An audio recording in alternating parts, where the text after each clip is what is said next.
What is the most controversial thing you own? When my sister was in high school, she wrote letters to Charles Manson, an American criminal and cult leader whose followers carried out several notorious murders in the late 1960s. He wrote her back. My dad intercepted the letters in the mail. He never opened them, but still has them. My sister never knew he wrote back. Edit to answer some questions. My sister is 7 years older. Mental health was left generally undiagnosed and untreated in the 80s. She was a rough kid to parent, and even as a sibling there's a lot of trauma stemming from her I've had to work through. I haven't spoken to her since I was in my 20s. She's estranged from my dad, my other sister, and I. She has worked her way back into my mom's life as she's gotten older, more than likely to benefit from her death. I do remember her being obsessed with Manson when I was a kid. She was a fucking menace, constantly getting into some sort of trouble, running away, police calls, etc. As soon as she turned 18, she was kicked out. She turned 50 last month, and according to my mom, she finally has her life together. She bought her first house. My dad told me about the letters approximately a year ago. This happened 30 plus years ago. I'm pretty sure there wouldn't be any federal charges brought against him. Haha. And he has no reason to make this up or lie about it. I told him I want them left to me in his will. To the people messaging me to buy the letters, big fat fucking NO. If and when I get them in my possession, I'll evaluate what I want to do with them at this time. I agree they're worth more sealed than opened. A packaged stick from Afghanistan that claims to cure all known illnesses, including cancer, if you rub it on you. I traded an energy drink for it. I think it's pretty controversial since I now own the cure for all ailments. We're this far into the pandemic, and you're only talking about it now. Whip that stick out. Yeah, let us rub your stick. A small diary journal written in Japanese with small letters also in Japanese in it. My grandfather fought in WW2 in the Pacific. He gave the journal to my father before he died. He said it was from a Japanese officer that he killed. My father said he was very shaken and seemed deeply disturbed by the memory. He made my father promise that he would never look to return the journal to the family or try to look into it. My father has now passed and I have the journal. Creeps me out. What a fact. Please look into organizations that have been set up to return war trophies like that to the families of the soldiers. You don't have to be involved in returning it, and may bring closure to a family that possibly doesn't even know where their family member died. 5 grams of uranium metal, stored under oil in a glass vial. That's pretty cool. How dangerous might you say it is if it were not in the oil? And how did you come about such a neat thing? Silly question, does it glow? I could look it up, but I want to ask you. Heya! Chemist wannabe here. Uranium can react with air, and very likely will, which is why it's kept in oil, to prevent degrading. No one would want that. Also, pretty sure it's hard to make uranium glow. So I assume not. A mortuary toe tags from an asylum in New York. Like 20 or so of them. I think they could be the only things left showing that these people actually lived. A ceramic jar with cocaine written on it. My father is a contractor, and he got it from a client who was descended from a relatively prominent US president. It was headed for the trash. My father didn't steal it, of course. It's probably a pharmaceutical jar for a dentist office from back in the day.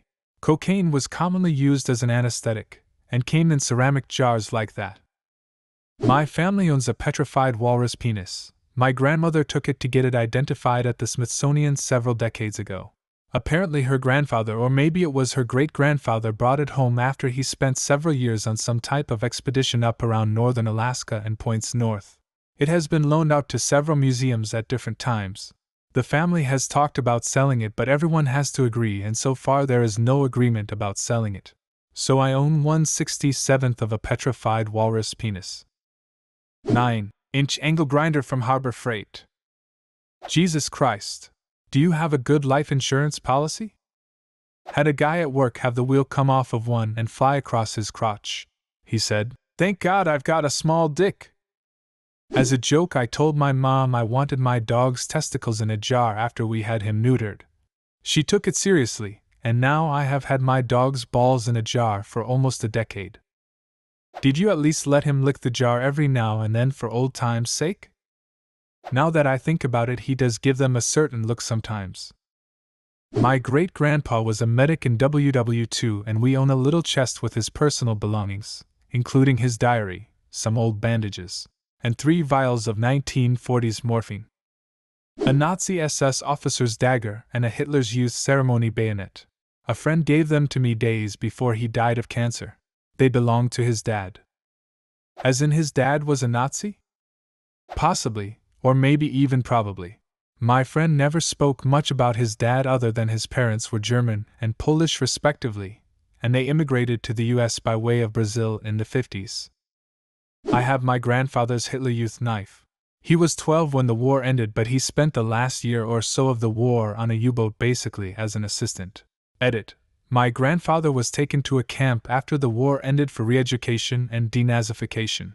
He was shown films of the concentration camps and other atrocities and quickly denounced Nazism.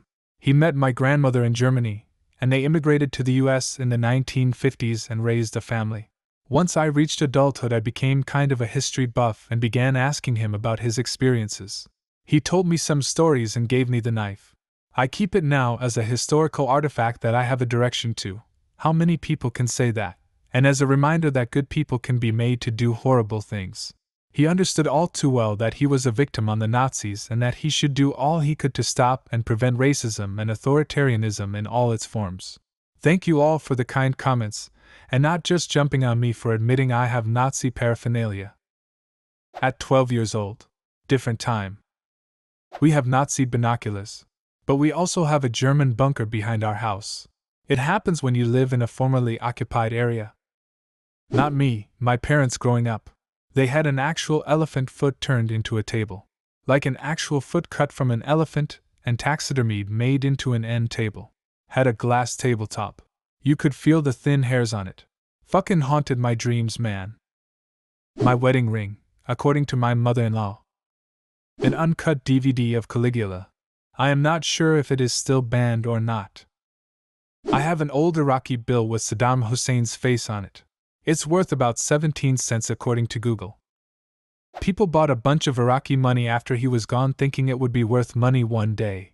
Don't think that worked out very well. When I was 18, I bought a print of a 1918 German zoo advertisement from a thrift store. I thought the artwork was neat. It had a leopard on it, and I was completely cat-obsessed at the time. Turns out the artwork was by Ludwig Hohlein. He would go on to produce Nazi propaganda. Till the cute leopard poster I have hanging in my hall was designed by a Nazi. Coincidentally, I ordered it from a Berlin atelier. I have a few ivory jewelry pieces from the early 70s my parents bought back from Botswana, and a poison arrow kit. Mum has the 3-meter-long python skin she just put in her luggage from back then too. My dad has a tiny elephant carved from ivory. I always found it pretty disturbing. I believe it was a present, though I don't know who gave it to him, or where they got it. Kid looks at ivory elephant carving. Dad, where did all the elephants go? We hunted them to make these figures, son. Oh. Yep. A first print edition of Batman Damned No. 1, the one featuring Batman's Little Batman. From DC Black Label, featuring more adult content. Violence and swearing are totally fine, but a shadowy penis profile made people flip out enough they removed it from subsequent print runs. My grandfather went to the World Scout Jamboree in the Netherlands in 1937, and while he was there he traded patches and gear with some scouts from Germany. By 1937, the German Boy Scouts had transitioned into the Hitler Youth, so I own a Hitler Youth Boy Scout uniform with a bunch of swastikas on it. Probably a small bone I lifted from a catacomb in Peru when I was younger. Technically I'm a grave robber and definitely getting haunted. When I was a kid in holiday with my parents and sister, my sister and I found a bone in the bush behind the lodge we were staying at. I took it home, showed it around at school, and a classmate's father happened to work at a museum. She got her dad to look at it, and he apparently got really pale and kinda stammered out, "Where did this come from?" It was apparently a tibia, human lower leg bone, and from the looks of it was probably a couple 100 years old. After further investigating, it was discovered that the land behind the lodge was, in fact, an ancient tribal burial ground. Some elders were consulted, and as it was taken innocently by a child, it could be returned to where I found it after being blessed by the elders. A Bengal tiger pelt. My wife is half Indian. A friend of her family died, and they found a tiger pelt in his belongings. He was early 80s and was born and raised in India before moving to my country, Canada. The estate was split in three, so most everything had to be liquidated. Well, you can't sell tiger pelts here, and no museum or anything seemed to want it. So somehow I wound up with it. My wife's a vegetarian for ethical reasons, so naturally I was floored to bring it home. I'd never hunt an endangered species, and I'm firmly against hunting for sport. But I wasn't going to let it get thrown in the trash. An original copy of Mao's Red Book from when they were distributed in China back in the 60s. Also a copy of Mein Kampf, but I'm not sure about this copy's backstory. One of those toddler leashes, lol. I thought they were ridiculous before I had a baby. Now I'm considering getting one because my toddler loves to abruptly let go of my hand and sprint towards the road. I've had so many figurative heart attacks by now, and she didn't even manage to run out into the road yet. I think I need one, yup. Having worked in a kid's store for almost 10 years, if you're using one instead of parenting, it's a problem. If you're using one to supplement your parenting, it's fine. Some kids just don't allow themselves to be controlled, and in some places you really do have to put your foot down.